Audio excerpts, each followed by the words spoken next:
Hey everybody, what's going on? It's Patrick Dang here. Now, one of our viewers, Martin, asked, how do I get new customers as a development agency or a SaaS company? Now, I know a lot of you people watching, you're selling some kind of technical product, whether it's a SaaS or maybe development services, or you have some kind of technical consulting. And so what I wanna do in this video is I wanna show you exactly how you can do your sales prospecting specifically for technology products. And I'm gonna show you step by step exactly how you can find your ideal customer who is gonna be willing to buy your product and services. I'm gonna show you exactly how to find their email so you can actually send them a cold email. And we're gonna walk through exactly how you can pitch your product or service so you can actually turn that cold prospect into a meeting and create an opportunity for you to sell. And you wanna make sure you watch this video until the end because I'm really gonna be showing you a live demonstration on how I would do sales prospecting in today's market, and you can follow along step by step so you can mimic my process and use it to sell your own products and services.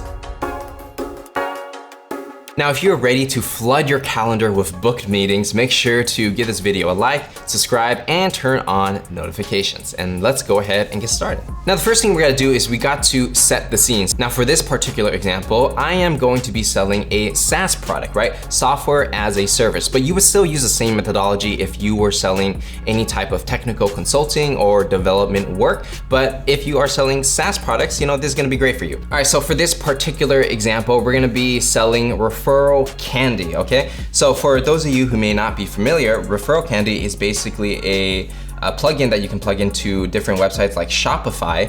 And basically all it is a referral program for e-commerce stores. So let's say you're a fashion company and you want to get your customers to refer their friends and convince them to buy more of your products, right? So basically you would use the software and plug it into your Shopify store, and Shopify is just like a platform that many companies use to run their websites. So pretty much how it happens is, customer refers a friend and their friends buys something from the store, and then the store will give a commission to the person that referred the friend. So this way you can get your customers to spread your brand through word of mouth, and you can actually monetize it because you can track exactly how many sales you're getting from who and reward them, and then it just creates a cycle where you generate more and more sales. So it's a great proposition. A lot of companies need this type of software. So if we look at the pricing of what referral candy costs, it's gonna cost $49 a month plus commission. So, if you refer a friend, they're gonna take a cut of the commission. Or instead of doing commission, they can, a customer can buy the enterprise version, which is at a big jump to $3,999. So let's just call it $4,000 a month. So you might be thinking, okay, well, how can you actually sell a software for $4,000 a month, right? That's almost 50 grand in US dollars a year. Why would someone pay that? Well, when it comes to Shopify store, you gotta understand that there are a lot of big companies that are using Shopify who are generating millions of dollars in revenue every year. So if they get a small percentage of their customers to refer a friend and that friend buys a product from their store, then it generates a lot of revenue because they have so much volume, right? So they're willing to pay around $4,000 for this kind of software because it's essentially free if the program works, because they're gonna bring in more money than they pay for the software. So that's why it's an easy sell for referral candy, because basically if you implement the software and people refer their friends, then you make more money than you pay us, and then it's all good. So if I was a sales development rep, business development, or even account executive doing my own prospecting, I would focus, one of the ideas I can do is focus specifically on Shopify stores who do multiple millions in revenue per year, because these are gonna be people that can actually afford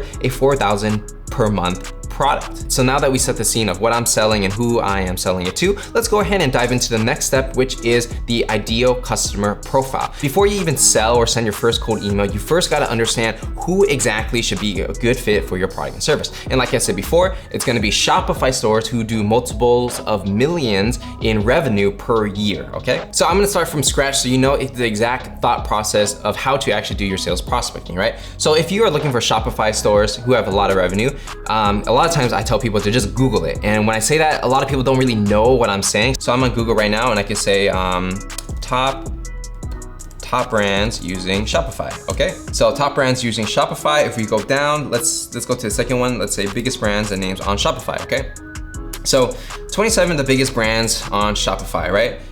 You got Bulletproof Coffee, which I'm a fan of, Hasbro, big company, The Economist, Heinz. Okay, so we got a lot of companies, right? So technically, everybody here on this list would be a potential customer for referral candidate because they generate a lot of revenue and they use Shopify. They hit 2 qualifications, right? So let's go ahead and just keep scrolling down, and let's say Gymshark. Okay, so I'm pretty familiar with Gymshark. Gymshark basically is a clothing company that makes athletic wear for males and females, right? And clearly they use Shopify. And if you want to double check something like that, you can use an app called Wappalizer. It's a Chrome extension, and it kind of just shows you every app or every technology product their website uses. And as you can see here, e-commerce, Shopify, right? So we've verified that Gymshark uses Shopify, and so they become a potential customer. So now that you find one person who might be a good fit for your product and service, right? What you want to do is you want to multiply your efforts. So if I've identified that one, this person uses Shopify. Number 2, they got multiple millions of revenue, and I know they do because I'm familiar with this brand. The next step is to find all the different competitors Gymshark has that use Shopify. Okay, so now that we identified Gymshark, what is the next step? We gotta clone Gymshark and find more people who are similar to them, right? So we can say top fitness brands using Shopify, okay? And we go to the first link, let's say Shopee stores, right? And you can check out all the different links. So this website looks like it already did all the work in finding all the stores that use Shopify, and it's ranking them by their search traffic from Alexa. And yeah, so now we got a bunch of different brands that you can reach out to. So for example, let's say sweat.com. Let's open that up, see what it looks like. So sweat.com looks like an athletic brand for women, and they got a lot of stuff, and let's verify if they use Shopify. Okay, boom, e-commerce, Shopify. Okay, cool. So now we got sweat.com, and we're gonna put it on our prospecting list. So if you're going after, let's say, fitness brands using Shopify, doing multiple millions in revenue, well, here you go. Here is a list on Shopee stores that will fit your needs, right? So basically, you would just take all these companies and add them to your list, right? This is your prospecting list. So now you turned one ideal customer and you multiplied it maybe 100-fold, and you found maybe, this is a list of hundreds of people, so you can add all these people to your list. And to verify whether or not they're actually doing well, you can use SimilarWeb, and you kind of see their search traffic, right? So this is a quick way to do it. It doesn't necessarily tell you revenue, but you can see that every month they're getting hundreds of thousands of visits, and most likely if a company can generate that much traffic, they can probably convert it into sales, so you know that they're making money, right? So if you look at, let's say,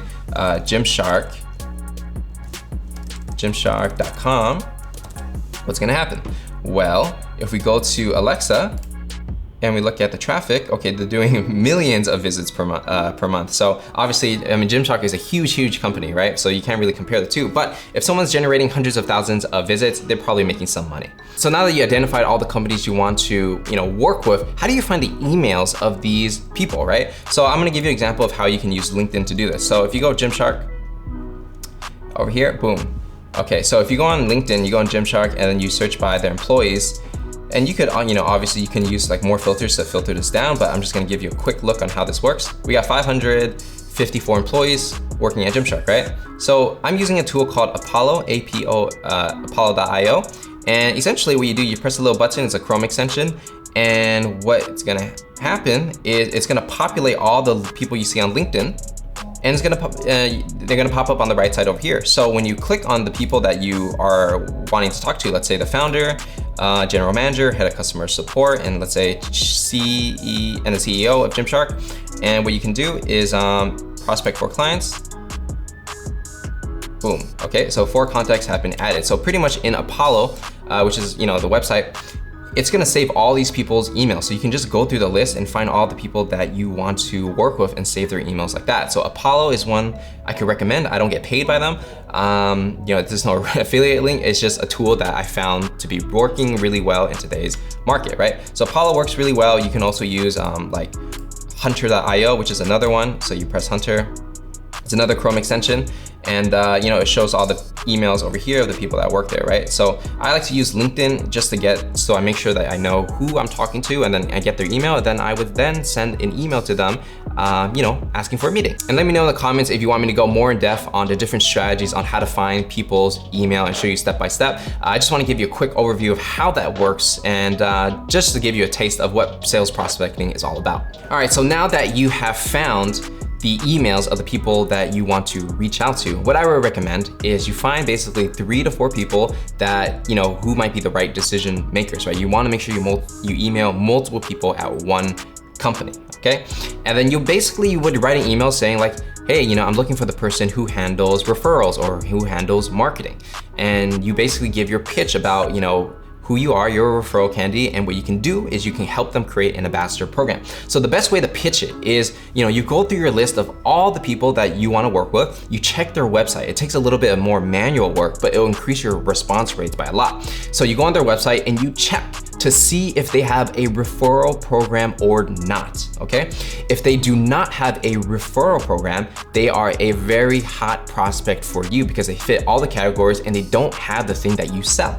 And because they're missing it, they're missing out on so much more revenue because your customers, right, the people that buy your product are your best marketing, right? They're the ones that are going to give you free marketing, free word of mouth, and generate you more sales. So if you pitch your product, right, referral candy, in a way that positions yourself as free and helps them make money by mobilizing their customers that they already have, well, they're going to take a meeting to, learn about how exactly, you can help them, right? And, they may buy, they may not buy, but I think because the pitch is so strong, the curiosity is piqued and they're going to take a meeting with you just to learn more about what you do. Now, that's if they do not have a referral program. If they do have a referral program, right? Let's say they're already working with a competitor.